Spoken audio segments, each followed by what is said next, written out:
he evidently touched a lot of people, touched a lot of people's lives, as evidenced by that Concert for George, where everybody's up on stage for the love of George and not wanting to miss it.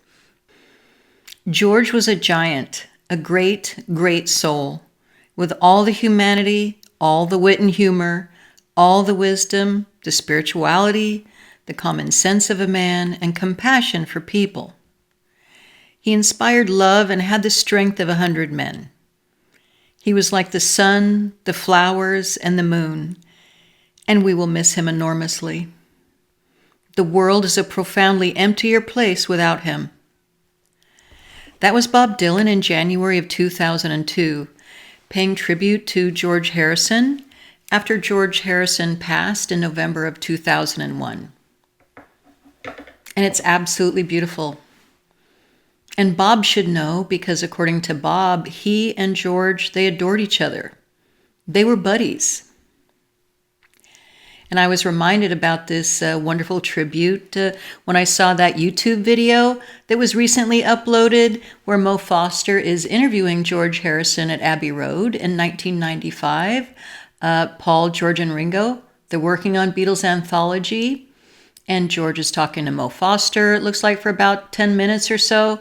And George is absolutely glowing. He is incandescent as he talks about what they're working on. He's almost reverent when he talks about John Lennon and his voice and them working on Real Love and Free as a Bird, assuring Mo Foster that it is complete Beatles.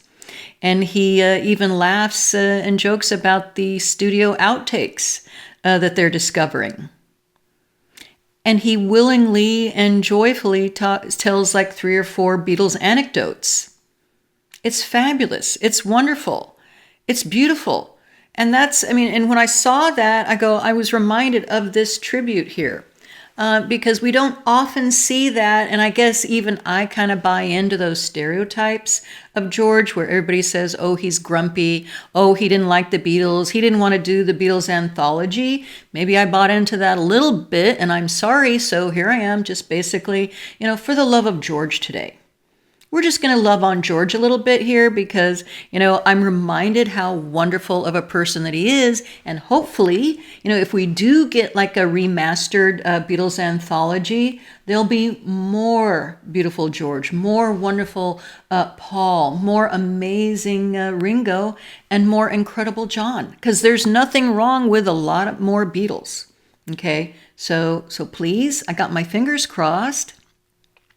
But the best thing about that interview, though, was at the end when Mo Foster asked George. He goes, "Hey, George, is everything going okay? Do you like it? Are you happy with how things are going?" And George goes, "Oh yeah, it's great." He says, "But the best thing about it is I'm here working with my friends again. That's the best part." And honestly, that's the best part about George for me. Is what a loyal, loving friend that he is, how he leans into those friendships. And according to Bob, a friendship with George was a wonderful, beautiful, magical experience. And Bob didn't talk about music here.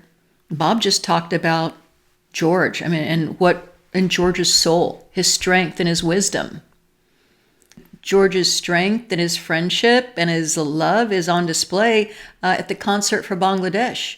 George gets out of his comfort zone, says, "Hey, Robbie, I'll help you out. I'll be the lead guy on here. Even though I've never done this before, this is not what I like to do." So George gathers his friends around him and gets it all put up together in like a minute, okay? And he gives us this legacy of the Concert for Bangladesh. And George is a little bit like the sun there on stage with everything kind of revolving around him. And he does that sort of in miniature with the Traveling Wilburys. So George creates this wonderful space where everybody can have fun. George wants to preserve the friendships. Put the egos aside. The friendships come first. Let's just have this wonderful space. Everybody having fun in my kitchen. Everybody just like banging on the refrigerator. Everybody just strumming like about 10 guitars. We're just going to see what happens. George had many friendships that lasted for decades. Klaus Voormann, Astrid Kirchherr, Paul McCartney, Ringo Starr, Pattie Boyd, Eric Clapton. And he was able to put the friendships first. So, no matter what happened, no matter whatever drama went on, George knew how to maintain the friendships. He was all about giving love and trying to not go negative.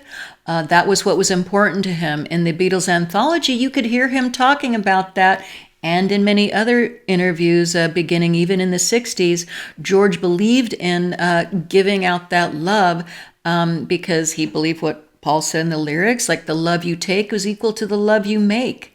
George put it in a few different ways in all these other interviews, but that was his philosophy.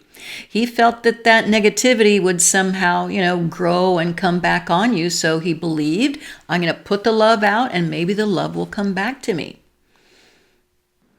George believed in gathering friends from all walks of life. He had so many interests, his spirituality, the Indian music, Hare Krishna, Formula One racing, guitars, ukuleles, gardening, the flower show, everything. The Monty Python, nothing was out of bounds for George. It seemed to me like he just loved everything. I think that he really loved people. He didn't like the fame, but he certainly loved people. George was also very patient and loving with the fans that came to see him, not only at Kinfons and Esher, but also at Friar Park. He signed autographs, let them take pictures, he talked to them, and he accepted gifts in a very gracious manner, letting them know, hey, I appreciate you. This is George giving back the best that he can. And you really don't hear about a lot of this stuff. George, very self-effacing, always kind of joking around, saying, hey, I'm not good. Yeah, I'm not the best guitarist. No, that's not me. No, I'm not this amazing guy. I just don't practice. I'm no good. He's always putting himself down, joking around, trying to get the spotlight off of him.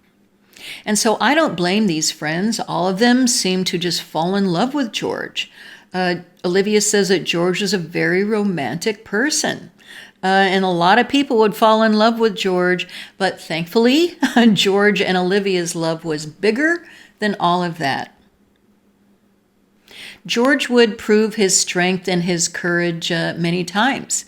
For instance, in 1998, George went to court representing the Beatles. They were trying to prevent the Hamburg tapes from being published. He hated that bootleg stuff, and fortunately they won. And this was not long after he got his cancer diagnosis. And I still can't get over how brave and courageous he was to have endured that knife attack in 1999. And the fact that he even joked about it afterwards. And in 2000, George is still working on growing his circle of friends. In 2000, he attended a Formula One racing event, met the founder of Cirque du Soleil. They befriended each other, talked all night long, and came up with the idea for the Love Show for Cirque du Soleil.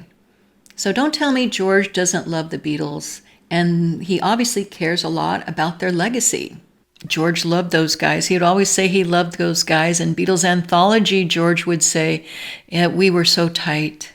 We had fun back then. That was what you could say about us. We were tight. And that's what George, I feel, loved most about the Beatles, is the friendship. George was willing to put up with stuff and willing to do things he didn't want to do for the friendship, for the love of his friends. George at the very end, being brave, being strong, being loving towards his friends, making sure that they're going to be okay, ensuring them that he's going to be okay because that's what he believes. Also sharing some of his wisdom with Paul McCartney, Paul having some problems with forgiveness towards Yoko Ono, and George kind of telling him, you got to let that go. You don't want that hanging over you for the rest of your life. And also sharing his humor. And like with Ringo comes to visit him right near the end, and George can't get out of bed. But there's Ringo at the bedside, and Ringo says, hey, I gotta go. And George says, hey, do you want me to come with you? And that's George just trying to put Ringo at ease, just sharing that private personal relationship with Ringo, the one of humor and connection, and, don't worry about me.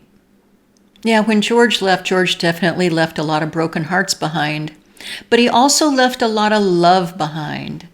He gave us a lot of love, and, here I am today just giving a little bit of love back to George. We love George, and that love is going to live forever, just like George. And I appreciate you all spending a little bit of time with me today. Until next time, peace and love one another. Take care.